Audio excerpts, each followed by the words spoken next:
대기번호 500번. 이게 무슨 대기번호인지 아시나요? 콘서트 티켓도 아니고 인기 맛집도 아닙니다. 강남 영어 유치원 입학 대기번호입니다. 월 155만 원짜리 유치원에 들어가려고 부모들이 새벽부터 줄을 섭니다. 그런데 더 충격적인 건요. 우리나라 영유아 3명 중 1명은 0세, 그러니까 태어난 그 해에 사교육을 시작합니다. 한국 부모들은 매년 29조 원을 사교육에 쏟아붓고 있습니다. 그런데요, 2150명을 추적한 연구 결과 그 효과는 없거나 미미했습니다. 당신의 호기심을 가장 멋진 지식으로. 지식 플렉스. 여러분 안녕하세요. 오늘은 좀 불편한 이야기를 해보려고 합니다. 듣기 싫은 이야기일 수도 있어요. 하지만 꼭 해야 할 이야기입니다. 대한민국 사교육, 이건 이제 교육 문제가 아니라 하나의 사회 현상입니다. 모든 부모가 참여하고 모든 아이가 영향을 받습니다. 2024년 기준 초중고 사교육비 총액 29조 2천억 원, 전년 대비 7.7% 증가, 역대 최고치를 또 경신했습니다. 학생 1인당 월 평균 47만 4천 원, 참여하는 학생만 따지면 59만 2천 원입니다. 전년보다 7.2%나 올랐어요.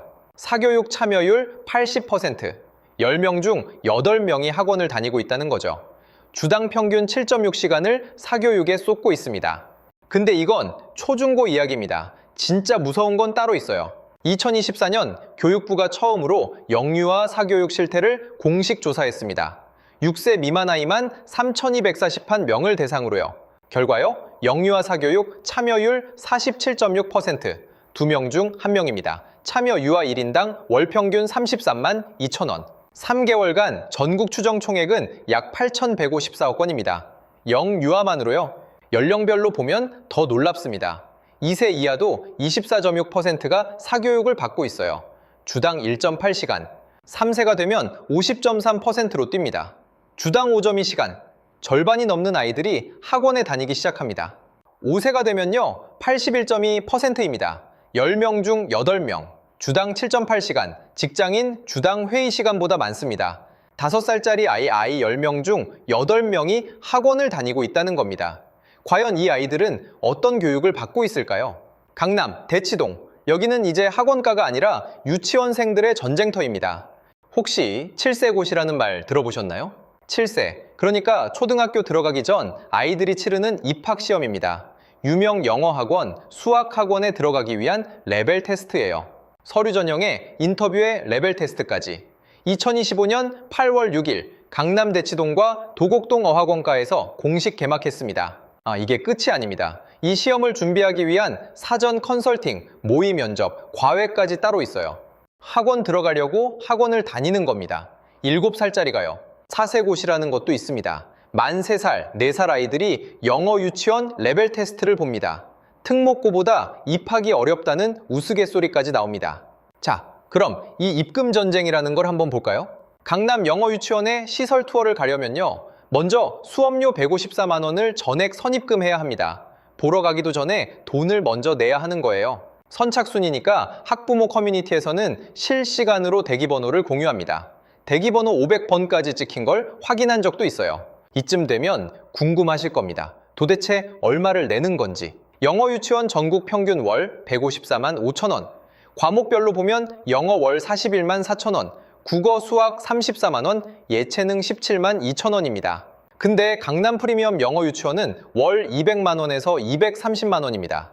연으로 치면 2,400만 원에서 2,760만 원. 이게 얼만지 감이 잘 안 오시죠? 대학교 평균 연간 등록금의 4배입니다. 유치원생한테 대학 등록금 4배를 쓰고 있는 겁니다. 영어가 왜 이렇게 비싸냐고요? 원어민 강사, 소규모 반 편성, 전용 교재, 거기에 프리미엄이라는 이름이 붙으면 가격이 더 올라갑니다. 학원만이 아닙니다. 교재 끼워 팔기, 레벨 부풀리기도 흔합니다. 아이 실력보다 높은 반에 넣어놓고 따라가려면 추가 수업을 들으라고 하는 거죠. 실제 대치동에 사는 6살 아이의 하루를 한번 볼까요? 아침 8시, 등교 준비를 하면서 영어 애니메이션과 동요를 듣습니다. 아침 식사가 아니라 영어 리스닝으로 하루가 시작돼요. 9시에 영어 유치원 셔틀을 타고 등교합니다. 오후 3시까지 영어로만 수업을 받습니다. 6시간 동안이요. 오후 3시에 하교하면 바로 피아노 학원이나 수영 교실로 갑니다. 5시에 집에 와서 유치원 숙제랑 수학 학습지를 풉니다. 저녁 먹고 나면 영어 회화 과외가 기다리고 있습니다. 시간당 6만 원, 유치원생이 시간당 6만 원짜리 과외를 받습니다. 밤 10시에 취침, 주말에도 쉬는 게 아닙니다. 토요일 오전 농구 교실, 오후에는 영어 도서관, 주 1회 사고력 수학 수업까지.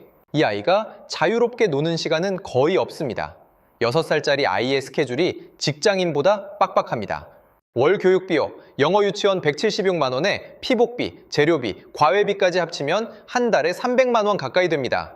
이건 한 가정의 이야기가 아닙니다. 대치동에서는 이게 일상입니다. 여기서 질문 하나 할게요.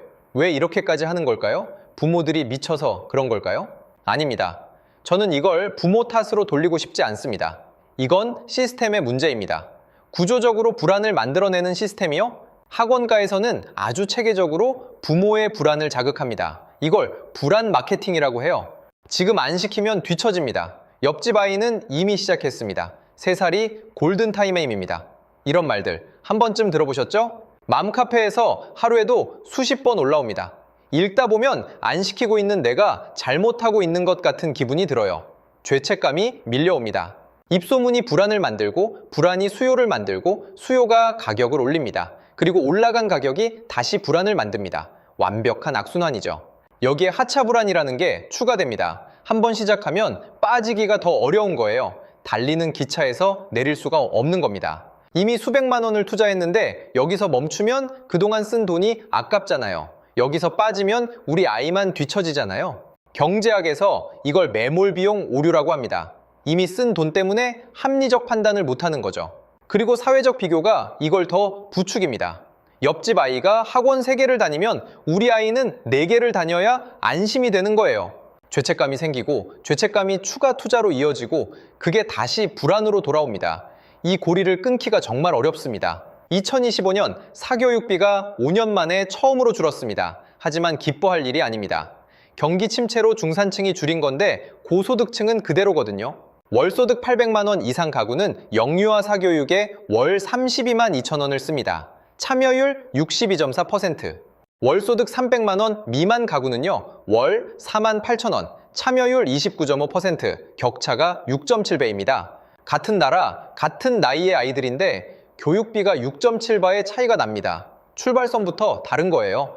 고액교육 컨설팅은 연 500만 원에서 2천만 원, 어떤 학원을 보낼지, 어떤 순서로 보낼지까지 돈을 주고 상담받는 겁니다. 솔직히 이쯤 되면 이건 교육이 아니라 산업이에요. 학원이 곧 아이 성적표라는 인식까지 퍼져 있습니다. 근데요, 여기서 진짜 중요한 질문이 남았습니다. 이 엄청난 돈을 쏟아부으면 정말 효과가 있을까요? 자, 여기서부터가 이 영상에서 가장 중요한 부분입니다. 집중해주세요. 육아정책연구소가 2150명의 아이들을 장기 추적한 연구가 있습니다. 2008년에 태어난 아이들을 3살부터 쭉 따라간 거예요. 단기간 시험 점수가 아니라 실제로 이 아이들이 자라면서 어떻게 달라지는지를 본 겁니다. 지능, 소득 같은 변수를 다 통제하고 순수하게 사교육 효과만 분석했습니다. 결과요? 초중등 학업 수행 능력 차이, 없거나 미미, 초등학교 1학년 70이 명을 정밀 검사했더니 언어 능력, 문제 해결력, 집행 기능 발달에 긍정적 영향이 없었습니다. 수천만 원을 쏟아부었는데 효과가 없다니. 믿기 어려우시죠? 저도 처음에는 의심했습니다. 근데 더 충격적인 건 따로 있습니다. 사교육을 안 받은 아이들이 시간이 지날수록 삶의 만족도가 더 빠르게 올라갔습니다. 사교육을 많이 받을수록 자존감이 낮아졌습니다. 돈을 더 쓸수록 아이가 더 불행해지는 겁니다. 다만 예외가 있었습니다. 체육이나 무용은 성실성을 높여줬고 예술 사교육은 집중력 부진을 줄여줬습니다. 놀이처럼 즐길 수 있는 활동은 괜찮았지만 주입식 학습은 해를 끼친 겁니다.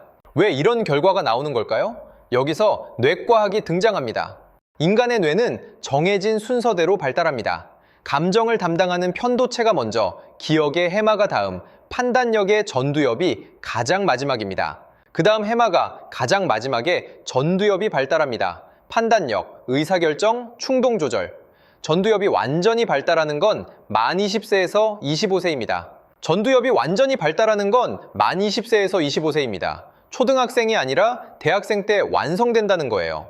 그런데 우리는 지금 뭘 하고 있냐면요. 아직 전두엽이 준비도 안 된 아이들한테 논리적 사고, 문제풀이, 외국어 문법을 가르치고 있는 겁니다.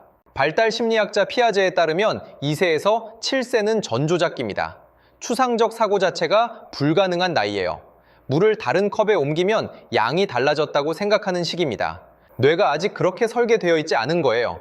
이 시기 아이들에게 적합한 건 구체적 경험과 놀이입니다. 교재와 시험이 아니고요.